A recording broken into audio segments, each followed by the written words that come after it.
یعنی وہ ہاتھوں کا استعمال بھی نہیں کر پا رہا تھا۔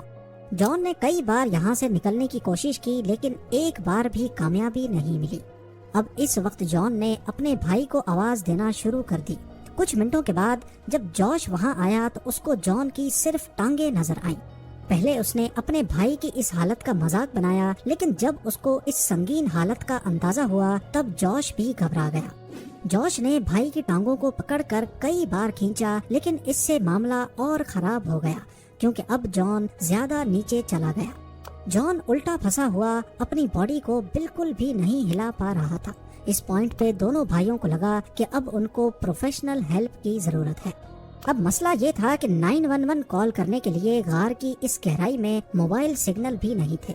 تبھی جوش کو باہر آنا پڑا اور کال کر کے وہ واپس اپنے بھائی کی لوکیشن پر پہنچ گیا۔ قریب 3 گھنٹے بعد پہلی ریسکیو ٹیم موقع پر پہنچ گئی۔ یہ سوزی موٹولا تھیں جنہوں نے 2 گھنٹے تک جان کو باہر نکالنے کی کوشش کی لیکن جان ان کی امید سے زیادہ بری طرح پھنسا ہوا تھا۔ جگہ اتنی تنگ تھی کہ سوزی نے جان کی جینز بھی کاٹی تاکہ 1.5 سینٹی میٹر اور زیادہ جگہ مل سکے لیکن اس سے بھی کام نہیں بنا۔ آخر کار سوزی بھی ایگزاسٹ ہو کر واپس باہر آ گئی۔ باہر جان کی بیوی، اس کی بیٹی اور ریسکیو ٹیم کے 30 لوگ اور بھی پہنچ چکے تھے۔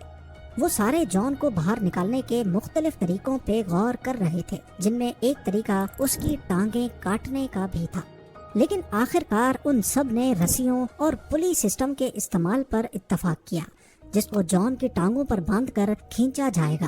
پر مسئلہ یہ تھا کہ مختلف پولیز کو غار کے پتھروں میں ایسے ڈرل کر کے لگانا ہے تاکہ رسیاں پتھر سے نہ ٹکرائیں اور سارا لوڈ پلی پر پڑے۔ پلی کو غار کے پتھروں میں ڈرل کر کے فکس کیا جانے لگا جس میں خطرہ تھا کہ پتھر ٹوٹ کر راستہ بند بھی کر سکتے ہیں، لیکن فی الحال اس کے علاوہ اور کوئی آپشن نہیں تھا۔ ڈرلنگ کے دوران کچھ پتھر ٹوٹ کر سلائیڈ کرتے ہوئے جان کے اوپر بھی گرے۔ 700 فٹ کی گہرائی میں یہ کام کرنا جہاں کافی مشکل تھا وہیں کافی ٹائم کنزیومنگ بھی، اور اوپر سے تنگ راستے کی وجہ سے ایک وقت میں صرف ایک ہی ریسکیو ورکر اندر جا سکتا تھا۔ اوپر ریسکیو ورکرز کی تعداد اب 100 سے زیادہ ہو چکی تھی لیکن وہ سارے کچھ نہیں کر پا رہے تھے، اور لگے ہاتھ ریسکیو ٹیم میں موجود ایک ڈاکٹر نے معاملے کو مزید سنگین بنا دیا جب انہوں نے یہ بتایا کہ جان کیونکہ الٹا پھنسا ہوا ہے تو اس کے پاس صرف 10 گھنٹے ہیں، یعنی اتنے وقت کے بعد اس کے آرگنز ایک ایک کر کے فیل ہوتے جائیں گے۔ انسانی جسم سیدھا رہنے کے لیے بنا ہوا ہے جس میں دل کی لوکیشن باڈی کے اوپر والے حصے میں ہے۔ ہارٹ پمپ کر کے پوری باڈی کو خون سپلائی کرتا ہے اور تقریباً 80% خون نیچے والے حصوں کو سپلائی ہوتا ہے جہاں گریوٹی کی مدد سے سپلائی آسانی سے پہنچ جاتی ہے۔ لیکن کیونکہ اب جان الٹا ہے تو اس کے ہارٹ کو زیادہ زور لگا کر 80% باڈی تک خون اوپر کی طرف پمپ کرنا ہوگا جس میں ہارٹ کو اوور ٹائم کام کرنا پڑے گا۔ ڈاکٹر کا کہنا تھا کہ اس سے جان کو کسی بھی وقت ہارٹ اٹیک آ سکتا ہے۔ یہ جاننے کے بعد ریسکیو ورکرز نے جان کو کم از کم سیدھا کرنے کے لیے کوشش اور تیز کر دی۔ گھنٹوں انتظار کے بعد پولیس انسٹال ہوئی اور جان کو ٹانگوں سے پکڑ کر کھینچا گیا، لیکن جلد ہی وہ نئے مسئلوں میں پھنس گئے، جیسا کہ جان کی ٹانگیں ایسی پوزیشن میں تھیں کہ وہ بینڈ نہیں ہو پا رہی تھی، اور جب وہ ٹانگوں کو کھینچتے تو پیر غار کی چھت سے ٹکرا جاتے۔ خیر بڑی مشکل سے انہوں نے جان کو اس گڑھے سے کافی باہر نکال لیا، لیکن آخری وقت میں ایک پلی غار کی دیوار سے نکل گئی اور اب جان واپس وہیں پھنس گیا جہاں وہ پہلے تھا۔ جان اب کافی پینک ہو رہا تھا، تبھی 2 وے کمیونیکیشن سسٹم اندر بھیجا گیا تاکہ وہ اپنی بیوی سے بات کر کے تھوڑا ریلیکس ہو سکے۔ یہ طریقہ کام کر گیا اور جان کافی حد تک بہتر ہو گیا۔ آخر کار 19 گھنٹوں کے بعد جان کو دوبارہ سے کھینچنے کی تیاریاں مکمل ہو چکی تھی۔ یہ کام بہت سنبھل کر کرنا تھا کیونکہ ہر ایک کھچاؤ پر جان کی ٹانگوں پر بہت پریشر پڑ رہا تھا۔